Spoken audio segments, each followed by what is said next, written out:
अस्सलाम वालेकुम नाज़रीन,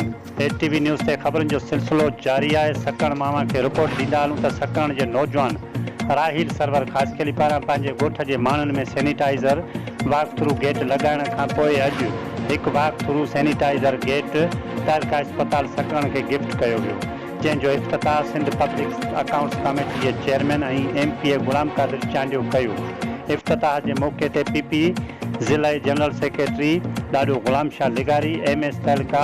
اسپتال سکرنڈ मूं डॉक्टर मोइनुद्दीन शेख, डॉक्टर नसीर अहमद मेमण, उबैद कीरियो ऐं ॿिया पिणु मौजूदु हुआ। उन मौक़े ते MP Ghulam Qadir چانڈيو, engineer Rahil server खख़ासख़ेलि जे वालिद غلام सरवर खख़ासख़ेलि ऐं ॿियनि असांजे रिपोर्टर قاسم खख़ासख़ेलि सां इन बाबति कुझु वीचार वंडिया ऐं उन्हनि जो छा चवणु हो, ॾिसूं था हिन रिपोर्ट में। ऐं भलाई वारो कमु आहे। सभ खां जेको अहसन ऐं बहितरीनु शइ आहे उहा हिन जो इनिशिएटिव,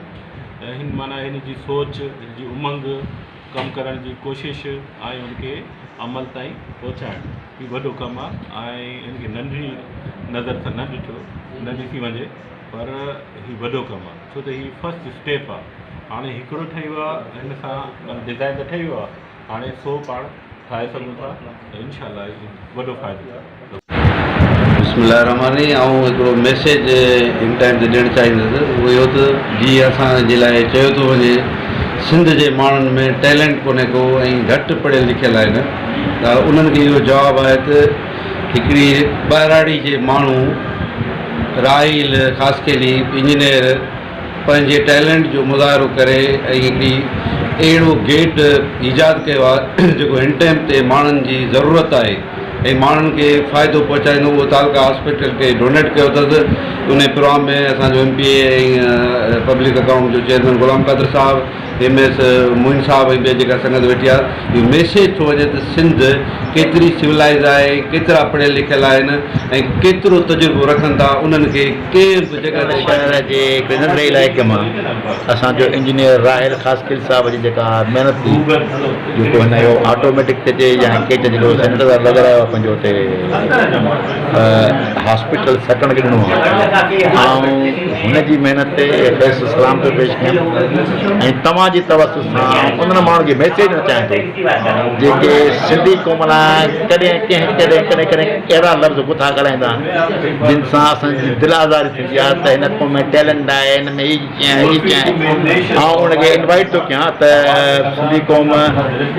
कंहिंखां घटि कान्हे ऐं टैलेंट जी जेका शइ उहा असां वटि मौजूदु आहे। हुनजो मिसाल मुख़्तसिरी सही इंजीनियर राहिल खख़ासख़ेलि साहब तव्हांजे साम्हूं आहे,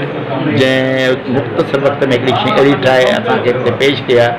जंहिंमें तव्हांखे पंहिंजो टेम्परेचर तव्हांखे थिए थो, सैनिटाइज़र वारो सिस्टम तव्हांखे थिए थो,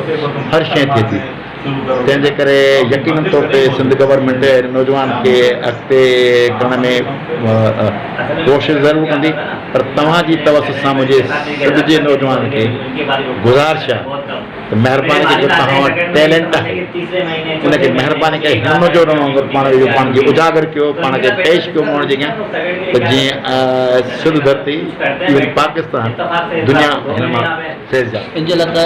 असीं शुक्रगुज़ार आहे त हुन ग़रीब पंहिंजी हैसियत आहे हू इन अस्पताल खे डोनेट कयो, बिना कंहिं हुनखे पैसनि जे कोन वॾा पैसा वरिता, पंहिंजे पाण ते ख़र्च ते हुन इहो करे। ऐं मरीज़नि जे लाइ तमामु असांखे फ़ाइदेमंद आहे। जेको ई तो मरीज़ ईंदो जंहिंखे कोरोना जो फर्क़ु शक पए थो हुतां बाग थ्रू ईंदो त उहो सिलाई थी वेंदो, त ॿियनि खे पंहिंजो बचाव कंदो, वरी पंहिंजे घर में ईंदो त उनजे मथां हिते अस्पताल में अचे, वरी कोरोना सां अची लॻी वञे घर वञे, वरी पंहिंजो हितां वञाए बाग थ्रू वेंदो त उनखे सिलाई थी वेंदो। तैलीम जे हिसाब सां करणु चाहे थो, असांजी महिनत आहे, हुनजो फन आहे, इहा सिरत में असांजी दिलि पूरी ख़ुशी थी वई। असांजो जेको पंहिंजो ज़ाती मसइलो हो असां हल कयो। अॻिते हिनजो मुक़दर नौकिरी मिले न मिले सरकारी हिसाब आहे, उनखे कुझु न था चई सघूं, गवर्नमेंट जी मर्ज़ी आहे, को बि हिसाब तव्हांखे चई न आहे। वफ़ाक़ में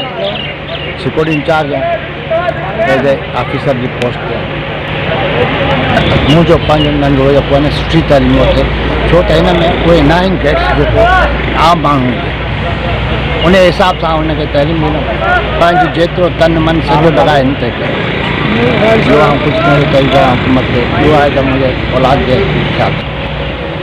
हिन वक़्तु असांजे शहरनि खां वधीक ॿाहिरां साइड ते कोरोना जो को इफेक्ट वग़ैरह वधीक नाच कई वई आहे ऐं घटि इलाही नॉलेज आहे माण्हुनि खे उनखे सम्झाइण या नंढे शहर में एतिरी फैसिलिटी प्रोवाइड करणु इलाही मुश्किल थियनि थियूं हिते असांखे हुकूमत माशाल्लाह काफ़ी सपोर्ट करे पई असां जेके कुझु चाहियो थी पई जितां वेठो आहियां फारिग छो मां यूनिवर्सिटी में पढ़ाईंदो आहियां त हीउ 1.5-2 महीनो मां किथे पंहिंजी स्किल्स पंहिंजी जेकी प्रोफेशनल सिस्टम आहिनि उनखे आउं किथे डोनेट कयां या पंहिंजी किथे सर्विस कयां इन सिलसिले में असां हिकिड़ो गेट डिज़ाइन कयोसीं पोइ हुन गेट डिज़ाइन करण खां पोइ सोचियोसीं कि सभिनि खां वधीक जेकी नीड आहे उहा असांजी हॉस्पिटल्स में आहे छो त असांजा जेके वॉलंटियरली जेके डॉक्टर्स आहिनि जेको फाइट कनि पिया फर्स्ट स्टेप ते उन्हनि खे सभिनि खां वधीक नीड आहे सिर्फ इनमें सिर्फ डॉक्टर के बेनिफिट का वधीक पेशेंट जो बेनिफिट जिते अगर पेशेंट ये क्लियर थी डिसएफेक्ट थी डॉक्टर वटि ईंदा त उनखे कोरोना जो चांसिस एक्टिव थियण जा काफ़ी घटि आहे इन सिलसिले में ये कोशिशि कई